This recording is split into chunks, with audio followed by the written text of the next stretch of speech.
Hi, my name is Dr. Marcus Spry. I'm a dentist in the United Kingdom. Welcome to my channel. Today we're going to be talking about the Dentek Temparin Max repair kit.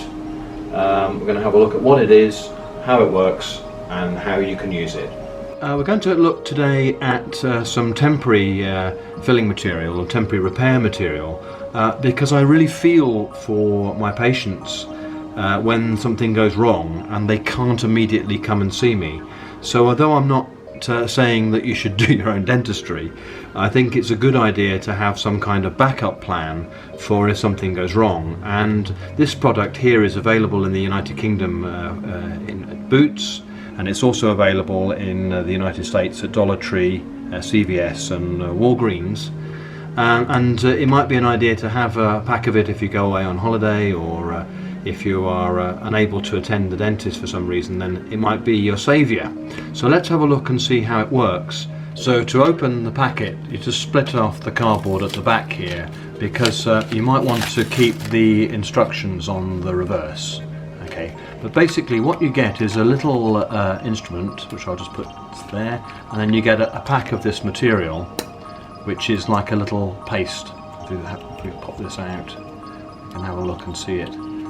Okay, so it's like a little piece of plasticine. So what we're going to do is we're going to imagine that on my model here that this bridge has come away. So what you would do is you'd pinch off a little bit of the material, okay, and then you would put that into the little receptacle of your crown and tap that down a little bit, and then we would pull off a little bit more, and then we put some into the other bit. If you've got a single crown that's come away, then you won't need to do two, because there'll just be the one, pretty obviously. Okay, and then what you'd need to do is to get this reasonably dry. You don't need to get it completely dry though, because that helps it to flow. And then you'd push this in, and then what you would do is you would close together and bite that into position until you can feel your other teeth are connecting, okay, as normal. And then by not putting too much of this in, you can see that we haven't got a lot of this material to clear up. I mean, I can take this off again and show you how that has spread underneath, okay? But you want to just bite it into position like that, and then to let it set. It says on the instructions for 2 to 3 hours, and I wouldn't disagree with that.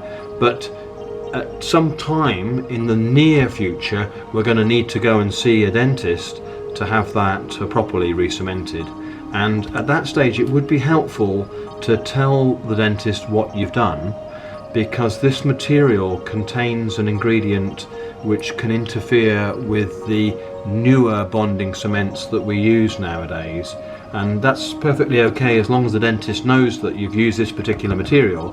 He can wash it away in a special way that we have in our dental practices that will allow the newer cements to work. But just a little tip there. So be honest, tell the dentist what you've done, and then they will be able to make sure that they use the correct procedure to get rid of this, so that the newer cement that they put in to re-cement your bridge is going to work okay.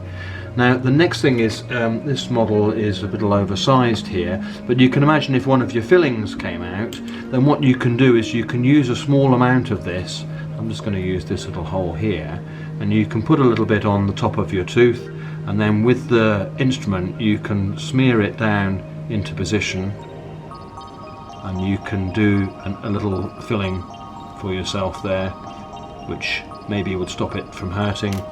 And then with a finger that's a little bit wet with your own saliva, you can just push that down into place, and then bite together and chew around on that, and that will achieve in effect a temporary filling. So this material is very, very useful. You want to make sure you put the remainder back into the little tub there, because it'll set if it's allowed to dry out. And the thing to remember with this is to definitely use something. Definitely make sure that you bite together so that your bite is correct, that you're closing together, and that whatever you've put in isn't interfering with your bite, because when it sets it will be very uncomfortable if it's knocking against your bite. And then the next thing I would do is I would pick up my mobile phone or my landline, and I would ring up and book an appointment to have a professional dentist replace your very good handiwork with some proper dental stuff. Well, I hope that's been of use and it's got you out of trouble. and best of luck if you've just had to re-cement a crown. Okay. So when you're finished doing a little bit of your own dentistry, perhaps you might like to like, share and subscribe to my channel, and I'll see you in the next video.